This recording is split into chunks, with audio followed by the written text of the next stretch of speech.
Okay, cheers, Jono. It looks like a nice coffee there, Seattle. It's delicious. I've got a striped horse pilsner, which is also delicious. 12:30 on a Monday afternoon. I'm on holiday. It's festive. It is festive. Yeah. It's lekker. But the Champions Cup's quite exciting. Yes, it was. It was quite a day. Last year I wasn't that into it yet, but just there were some really, really excellent rugby matches and test match style matches, nice and tight and stuff as well. Have you got the stuff there? Where do we start?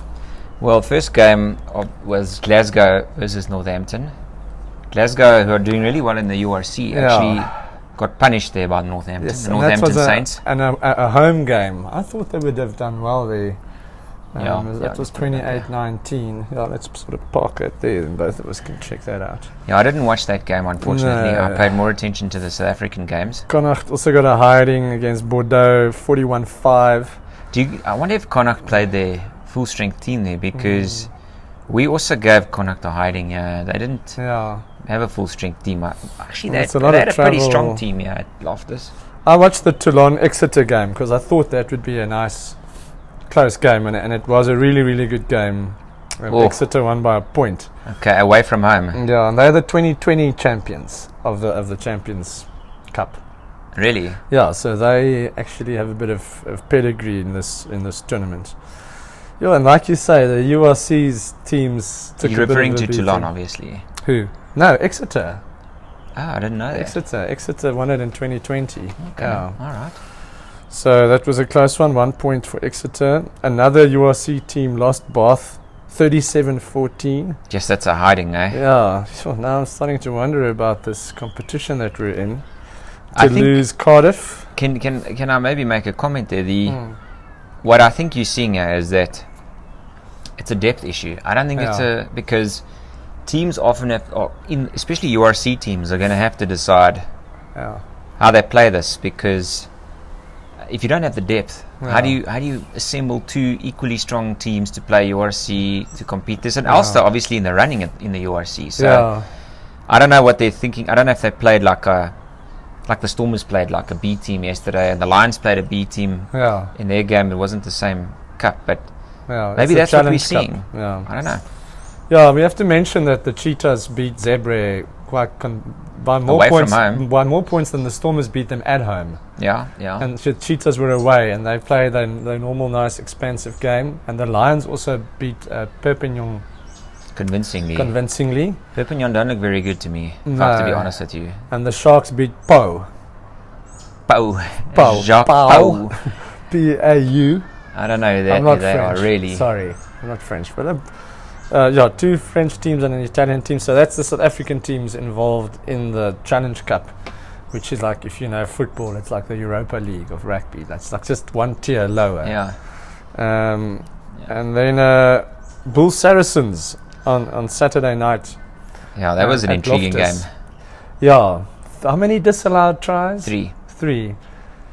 All legitimately disallowed. Yeah, the one pass, David Creel, the very long one, I thought there might have been a bit of a drift element there from David Creel to the inside, but, you know. If I stood in neutral shoes, I would have called that forward. Okay. Because, I knew they were going to call it back. But what it means is that the Bulls have created 3 brilliant opportunities, and it was just like, I think it was 2 forward passes, and I can't remember why the other one was disallowed, but it's just a question of, and 2 of those forward passes were from David Creel. So I think that, man, the Bulls are looking exciting, eh? Yeah, it was still a very good win against a very strong Saracens team. Yeah, a lot of guys are going to talk about the red card, but it's a red. Yeah. I mean, Van der Poel lined him up. You could see in his face, he lined him up. Yeah. My honest opinion, he was going for him. He was trying to take him out. I saw him and Hanekom having a bit of a debacle early in the game, and I think that maybe he thought to himself, now's my chance.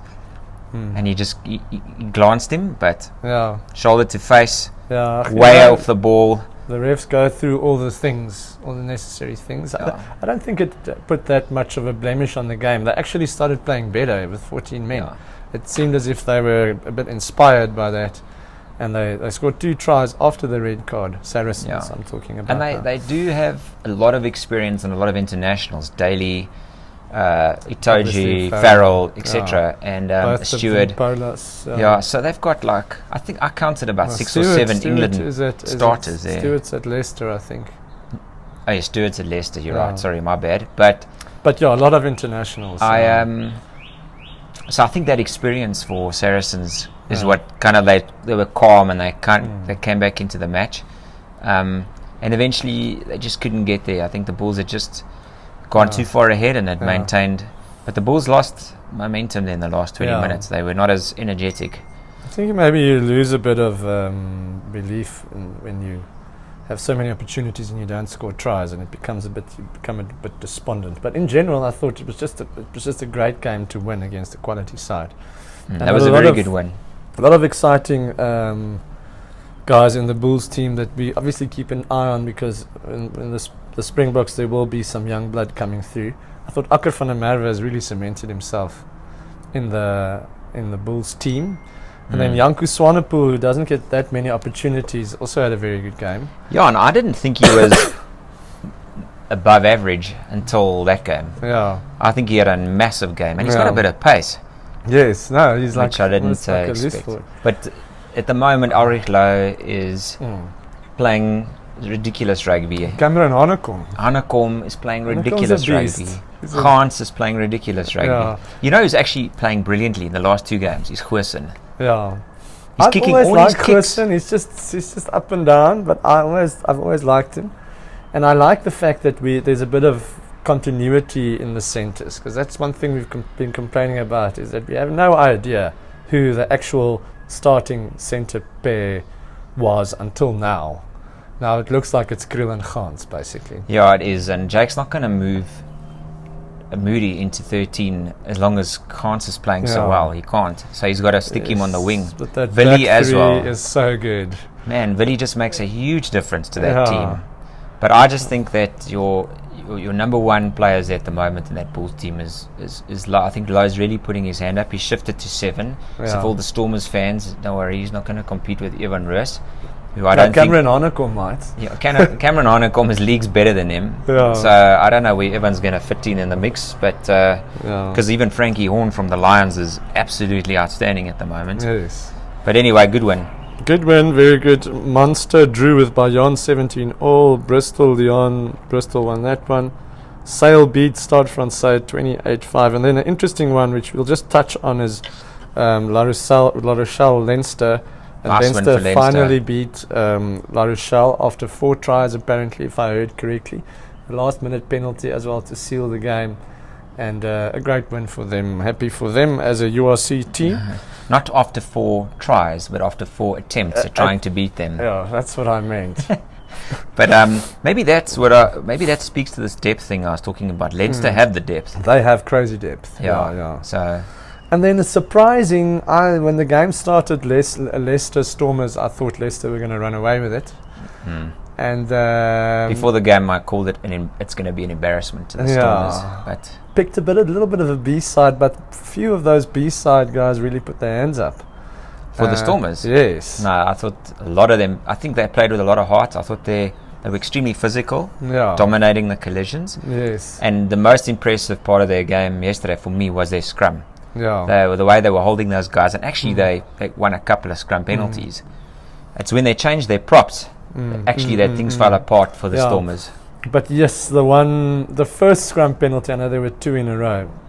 That sort of the scrum penalties in the end sort of won Leicester the game. Yeah. The first one, I thought it's so difficult because on the one angle it looks like the Leicester prop is scrumming in hardcore. Yeah. And the whole pack was swimming around, and the refs like, the Stormers are swimming around. It's so difficult to call, but in any case. But at that stage, I think Leicester already gained the dominance in the scrums. And I think the ref kind of put 2 and 2 together there. I don't know, I agree with you a little bit, but the very last scrum, Leinster absolutely demolished the Stormers. Leicester absolutely demolished them. By then it was sort of, I just took the bonus point away from them, which was a bit harsh. I thought they deserved a bonus point at least. The Stormers, I was really impressed by the Stormers. The Stormers to me, and I was saying to Hans earlier, is like, if you take guys that want to play sevens rugby out of the team, like I don't know what his name is, Nomgazulu. Yeah, Sasha and Ngomezulu Feinberg. Even though Clayton Blommetjies played yesterday and Willemsen, those guys who look like they want to play sevens rugby in the 15-man game, if you take that individualism out of the Stormers team and they start playing with a little bit more structure, they actually look like a proper rugby team. So for me, I think there's a lesson to be learned, and I think that you have to stick with Du Plessis at 12 if you're the Stormers. You have to. That guy had an outstanding game. He's so physical. And he gives you an option, a decision-making option plus a kicking option. And at the 12. guy that we've forgotten about, that Suleiman, he also had a good game, and then the other wing also looked strong. And there's a new fly half, Yuri Mateo or something. The one wing is English. Oh, is it? Yeah, I think so. Oh, that Ryder or whatever his name is. Yeah. Oh, is it? Is he like? He played number 11. I think so, because there was. He sounds like it, and he had played in the UK for so long. But okay, that's interesting. The young locks look really good to me. Yeah. And I think they should start with Skara and Tubeni in every game. Yeah, that's what I've been saying that for a while now. Yeah, well, he's been around for long, and he's a workhorse. Obviously, you bring Dion Fourie back. Yeah, and you bring somewhere like Willemse back into fullback. Yeah. You're going to look at a bit different Stormers team. There's also quite a lot of squad depth if you looked at this game. So there might be same with them. A few guys that put their hand up, they'd be like, we want to start. We want to start week in, week out. Yeah. The young fly-off is a good goal kicker. I mean, he's still young. I mean, he obviously has a lot experience to gain. Marnie was at the Sevens holding the World Cup with Dion Fourie. Don't want to talk about the Sevens. No, the Sevens was diabolical. So, in any case, good game for Leicester. Pollard scored the winning try. Jasper Wiese had a little bit of a quiet game. He was a bit sore and he was sitting down quite a bit. They targeted him and they really physically hit him really hard. Yeah. I think they thought to themselves, if they nullify Wiese, they take away a lot of the Leicester momentum. Yeah. So he's back on home turf and he's facing his own kin. So it's not the same as playing those guys overseas. Those guys are a bit soft. Yeah. Jokes. I kept an eye on Racing Harlequins just to check, to look at Kulisi specifically and Andra Esterhuizen and a few other South Africans that were involved, and it was a great rugby match, back and forth. You didn't know who was going to win the game until the last minute, but Andra Esterhuizen played a big part. Kulisi, I thought, was a little bit quiet, high work rate, but didn't really gain meters and so on, but I think he'll find his feet there. He looked a little bit tired to me, actually. There was a lot of celebrating for long, especially if you're the captain. I'm very curious to see how Kulisi plays outside of South Africa. Reason being, his captaincy and his leadership, it's inspiration for others around him. So half the reason he's playing is to motivate. He's a great captain.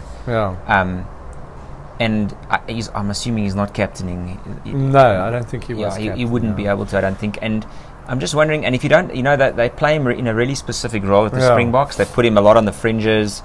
He does a lot of nice ball carrying on the outside. And I wonder if he can fit in successfully into a different style or mold of rugby. So I hope, obviously we wish him massive success, but I'm curious to see how he adapts there. Look, he wasn't terrible. I just thought there was another Lucy that I thought had a bit of a better game than he did. But it was good. How did Esterhuizen play? Well, he played well. He right in the end for the try that won them the game. He made a bit of a line break. And Tyrone Green is also very good for Harlequins. Yes, he scored a magical try in the Premiership about 2 weeks ago. Where he's brilliant. He did like a crazy dive. Yeah, we mustn't look past that guy. It's nice. It's a very, very cool competition. He played for the Lions, right? Yeah. What about the Sharks, Oak? They're in the Challenge Cup. I know, but they beat Paul. They absolutely smashed Paul. Yeah. But I think the Sharks did a couple of good things there. I think they picked Tyron van Vuren, who I don't know why they don't pick him at hooker all the time. They need a bit of a forward bolster, which I think they got. But Afalele Fasi is looking really good, actually.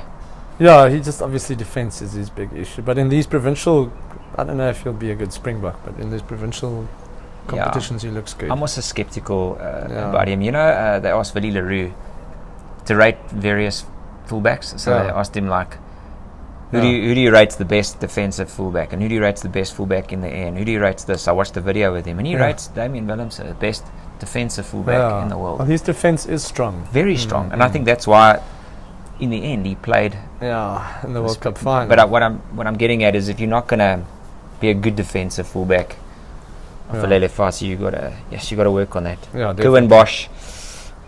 I think the Sharks need to find a flower somewhere. Britta Chamberlain's not bad, but maybe you need someone a little bit closer to being like proper Fred Zeilinger class. or someone. Like Fred Zeilinger, bring that guy in. At Cronje, he's been around forever. Yes, he's alright. He's a bit old. He's got like a grey beard and stuff like you. Anyway. Cheers. Alright, guys.